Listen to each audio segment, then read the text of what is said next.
Halo, selamat siang semuanya. Apa kabar kalian? Aku harap kalian selalu dalam keadaan sehat ya. Kalau kalian nonton sekarang ini dan lagi libur, ya santai aja menontonnya karena aku ingin membuka ada beberapa hal yang memang menghambat kamu ya. Ada beberapa hal yang mungkin kau tak sadar namun ini adalah penghambat. Kalian santai aja, silahkan order Le Aura minimal ya. Kalau kamu pakai sesuatu yang positif itu bisa membuka pikiran kamu tuh lebih positif lagi, lebih lebih tenang ya, lebih damai. Nah, silakan purchase Le Aura. Yang udah purchase Le Aura itu pasti happy akan repurchase lagi. Baunya tuh enak banget teman-teman. Kamu udah kayak pakai parfum mahal jatuhnya. Ya, kamu kalau misalnya ketemu sama oma dari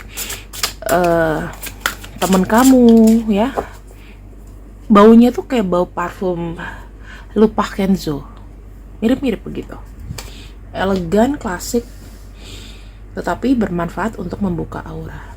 Harganya mungkin agak pricey, tetapi aku tidak pernah rubah harga dari pertama dulu sampai dengan sekarang. Tetap harganya 350.000, belum termasuk dengan ongkir. Oke, di sini aku akan membacakan apa yang menjadi penghambat kamu ya. Nah teman-teman, begini, saya melihat secara alam bawah sadar engkau itu banyak sekali keinginan, banyak sekali kemauan ya, sampai keinginan kamu tuh mana duluan yang pengen kamu jalanin, kamu bingung. Karena kenapa? Kurang fokus, terhambat sana sini ya. Kedua, mengenai keputusan.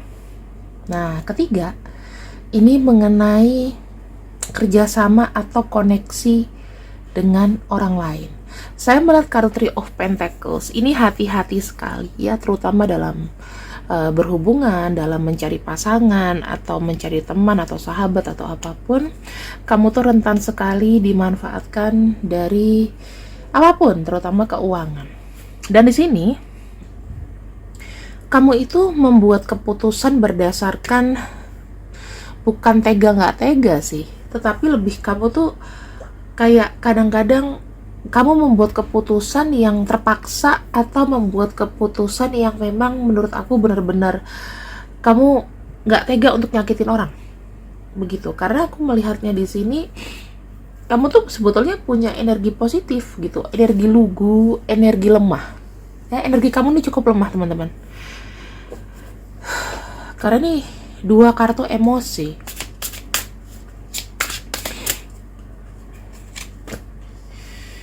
Akibatnya nih, banyak banget keputusan yang memang kau buat itu kayak merugikan kamu, menyenangkan orang lain. Coba deh, kamu telaah lagi. Kita boleh baik sama orang, tetapi kalau misalnya di sini kamu lebih bagus untuk jalan sendiri, kenapa itu nggak dilakukan? Kenapa kamu harus kerja sama yang pada akhirnya aku melihatnya kurang seimbang ya. Kita ngelihat naik turun gitu.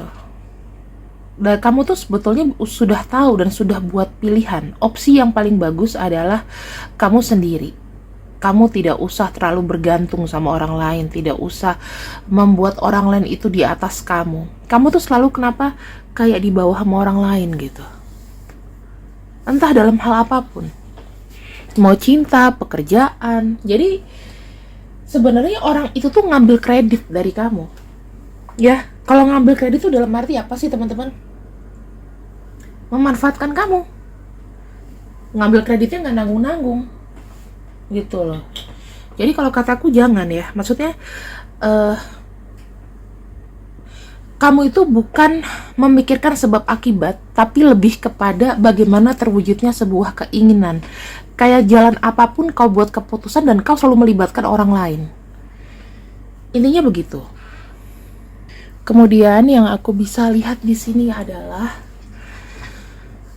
ketika kamu memiliki sebuah keinginan, Kenapa kamu selalu melibatkan orang lain untuk membantu? Padahal sebetulnya semua itu bisa dilakukan sendiri. Banyak teman-teman di hidup kamu di sini orang yang mengambil manfaat atau keuntungan dari kamu,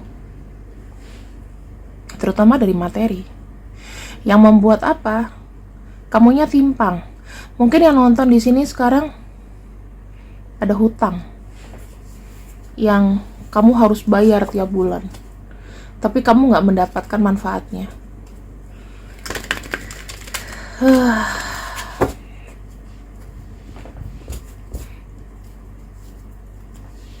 Aku akan buka bottom of deck-nya. Di sini ada kartu limbo ya. Ini tuh kondisi kamu sekarang. Limbo itu bingung.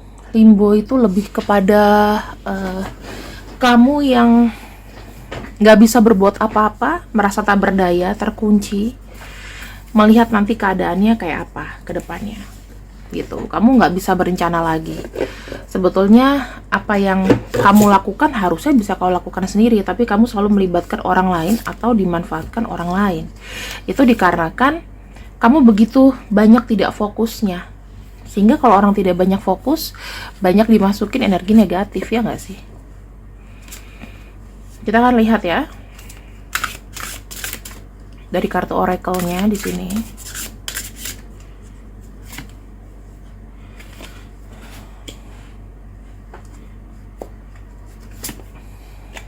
Tuh.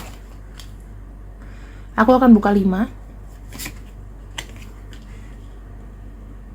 Kamu harusnya gimana? 4. Dan bottom of deck-nya nanti ya. Aku di sini melihat hal yang mesti kau ubah, hal yang mesti mulai sekarang kau tuh harus buka di hidup kamu adalah mencoba memahami dirimu sendiri. Ya, mungkin kalau aku bilang kamu harus spiritual, kamu harus berdoa sama Tuhan, kamu harus lebih banyak minta guidance sama yang di atas. Tetapi kamu tuh harus lebih juga secara naluri, kemudian secara intuisi, kamu ikuti kata hati kamu. Jika kamu merasa suspicious atau kamu merasa nggak yakin dengan orang ini, bisa nggak sih dia? Ku percaya, jangan kasih apapun, jangan kasih pintu, jangan buka pintu.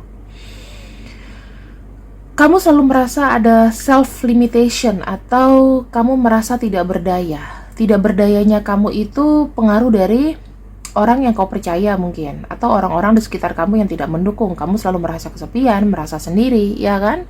Kamu mungkin punya jiwa pemimpin, tapi kamu selalu merasa sendiri dan kesepian. Yang aku bisa bilang di sini, banyak-banyaklah untuk bermeditasi. Kenapa? Dengan meditasi kamu harus belajar di guidance ya. Jangan kamu main meditasi sendiri tapi tanpa kamu tahu maknanya secara harafiah. Kamu bisa googling, kamu lihat di YouTube bagaimana meditasi atau ikut kelas meditasi supaya melatih apa? Alam bawah sadar pertama sampai seterusnya. Tahap meditasi itu ada 5 teman-teman, dan satu sesi itu bisa 3 step, dan itu berat sekali. Kamu harus lakukan itu dengan benar-benar dengan keikhlasan. Kemudian kamu harus bekerja keras untuk menghilingkan atau menyembuhkan inner child kamu, traumatik. Kalau misalnya bisa dibilang aku traumatik karena aku jadi rusak, aku jadi nakal, aku jadi keras karena orang tua aku bercerai. Jangan ambil itu teman-teman. Jangan ambil jalan itu. Aku salah pergaulan karena orang tua aku bercerai, karena orang tua aku di sini nggak memperlakukan aku sebagai orang tua, sebagai anak gitu. Mereka tidak bersikap sebagai orang tua yang baik. Biasanya banyak kasus di mana isu itu terjadi karena orang tua. Ya, tapi kalau kamu terus kayak mengiba, misalnya mengiba kayak gini. Enaknya jadi kamu, orang tua kamu ini kalau misalnya pulang lebaran disambut gitu. Sementara aku di sini, orang tuaku di mana, ya kan? terus aku lebaran sendirian, misalnya kayak gitu. Itu jangan jadi suatu kesedihan gitu loh. Itu memang udah takdirnya seperti itu. Tidak semua orang beruntung di keluarga yang harmonis. Tapi jangan jadikan itu alasan inner child kamu sudah apa ya, sudah kadung trauma sampai kamu tidak bisa merubah diri kamu menjadi yang lebih baik. Kamu ikutin arusnya, nggak begitu. Kamu harus ada penolakan, ya. Kemudian kamu orangnya terkadang terlalu berambisi, teman-teman. Kamu mungkin nggak terima namanya penolakan karena gini loh, mengejar sesuatu tuh bagus, tetapi ada batasannya. Ketika kamu merasa tidak bisa mencapai sesuatu itu, kamu akan merasa tidak berdaya, tidak diinginkan. Kamu menyalahkan diri kamu, kenapa hidupku sedih, banyak sekali hopeless, ya, banyak sekali keputusasaan dan pusing dalam situasi yang memang lagi sulit. Jadi gini, gimana sih Kak sebetulnya kalau kita dalam situasi yang sulit, kita tuh nggak stres? Pasti itu stres, tetapi jangan buat itu sebagai kunci bahwa aku sudah hancur. Kamu masih bisa do something.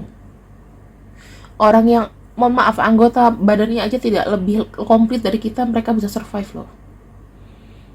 Ya, jangan malu sama keadaan, jangan marah sama keadaan, terbukalah begitu.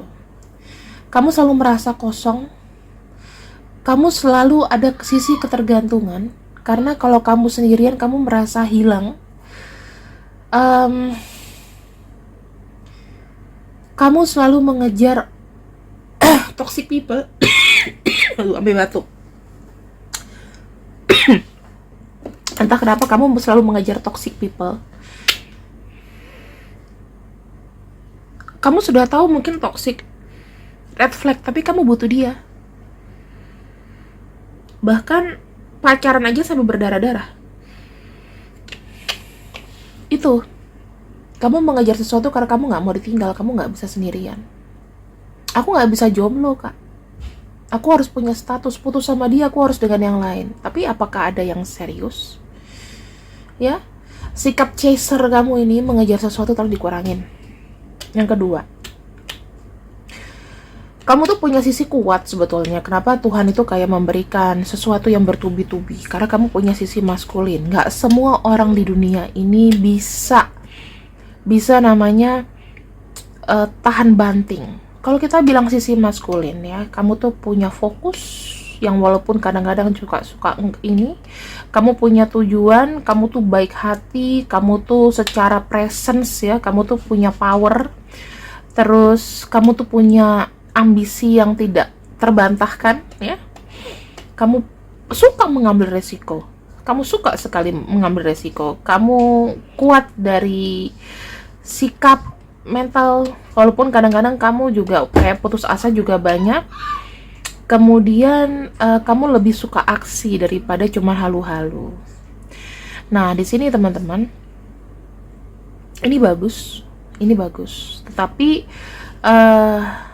biasanya kalau lelaki itu selalu merasa kayak feel empty inside, selalu merasa kayak kesepian. Walaupun kamu, karena kenapa ya, kayak ibaratnya kamu itu yang bisa diandalkan gitu. Mungkin berat untuk pundak kamu, dua pundak kamu nih menanggung masalah begitu banyak. Tetapi yang kalau aku bilang di sini, kamu harus bersemangat. Kenapa? Karena nggak semua orang itu dibebankan pada masalah yang bertubi-tubi dan kamu masih ada sampai hari ini. Kamu tidak melakukan hal yang aneh-aneh, mengakhiri sesuatu, mengakhiri kehidupan kamu, nggak seperti itu. Tapi kamu ada nonton videoku sekarang, berarti kamu termasuk orang hebat ya. Karena nggak ada yang bisa sekuat kamu. Kamu harus tahu. Oh iya, tolong sifat-sifat psikopatnya dihilangkan. Kadang-kadang kamu suka stalking. Kamu kadang-kadang bisa create a fake account untuk up to date dengan seseorang dalam masalah cinta. Kamu mungkin ada sisi tidak peduli, tapi kamu ada sisi obsesif yang orang lain nggak tahu. Kadang-kadang kamu suka scrolling sosial media terlalu berlebihan, apalagi kalau cari tahu tentang seseorang itu sampai late night, sampai tengah malam, dari malam sampai ketemu malam lagi, atau dari malam ketemu pagi. Ya teman-teman, kataku coba dikurang-kurangin itu sifat-sifat yang menghambat. Kenapa? Kalau kita suka stalk, suka melihat, suka mencoba investigasi gitu ya, kita lihat yang sampai bawah-bawah itu tuh di apa ya, menguras energi banget. Kurang-kurangin yang begitu. Nah, di sini teman-teman seimbangkan dengan divine feminine. Divine feminine itu lebih slow, lebih mengerti. Yang kau harus belajar sekarang apa? Jadilah seseorang yang sigma, gabungan dari divine masculine dan divine feminine. Artinya apa? Penuh dengan ulas asih, cinta, kelembutan, pengertian, ya, kreatif, kemudian healing, pandai untuk memperbaiki keadaan, terus menjaga koneksi dengan baik, setia, dan bertumbuh.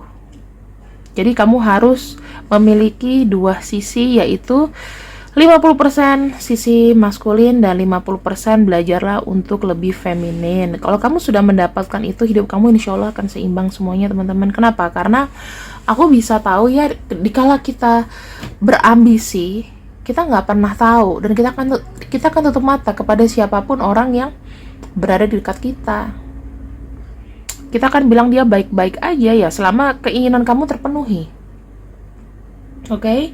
Jadi menurut aku di sini kamu harus punya energi sigma, 50% gunakan logika, 50% gunakan insting. Oke. Sekarang kita akan lihat tantangan apa yang masih harus kau jalani 1-2 tahun lagi ya. 1-2 tahun lagi, tantangan apa yang harus kau jalani. 9 of Wands, King of Swords. Lagi-lagi ambisi kamu. Tantangannya itu adalah kamu membangun sebuah ambisi. Terus di sini yang kedua mengenai cinta. Jadi gini, tantangan yang di depan adalah ambisi dan juga cinta teman-teman. Jadi kamu harus hati-hati ketika memang ada seseorang yang mungkin baru pendekatan sama kamu. Ya aku mulai dari cinta dulu nih. Buat dia senyaman mungkin tanpa kamu berekspektasi terlalu banyak. Jadi dalam 1-2 tahun ini mungkin nanti kau akan bertemu dengan seseorang di mana dia akan memberikan perhatian. Namun dia mungkin memenuhi ekspektasi kamu, tetapi jangan berharap terlalu banyak. Ya, jadi kamu lakukan apa yang memang wajar aja, sewajarnya aja. Kemudian ada kartu Nine of Wands dan juga ada kartu Ambition. Di sini kamu masih memiliki PR adalah mewujudkan salah satu keinginan kamu. Kamu bertahan dengan keinginan kamu untuk diwujudkan. Jangan cuma jadi angan-angan, tetapi PR kamu adalah mewujudkan ambisi itu supaya nyata. Ya, kalau kamu terlalu banyak keinginan, pilih satu yang paling prioritas. Itu aja pesan aku, teman-teman. Ya. Dan pesan terakhir buat kamu adalah ada kartu Page of Pentacles. Lihatlah kesempatan lain. Jangan cuma terpaku pada satu pikiran, satu circle ya. Kamu harus perbanyak literasi, banyak belajar, cari kesempatan di tempat lain. Ya, tantang diri kamu sendiri. Itulah yang harus kau lakukan 1-2 tahun ke depan lagi. Terima kasih yang sudah ikut readinganku untuk hari ini. Kali ini kita membacanya adalah membaca spiritual, jadi nggak usah terlalu yang baper-baper. Ini adalah pesan untuk diri kita sendiri, baik kamu dan juga aku. Assalamualaikum warahmatullahi wabarakatuh. Aku akhiri pembacaannya. Selalu keep positif. See you when I see you. I love you. Bye-bye.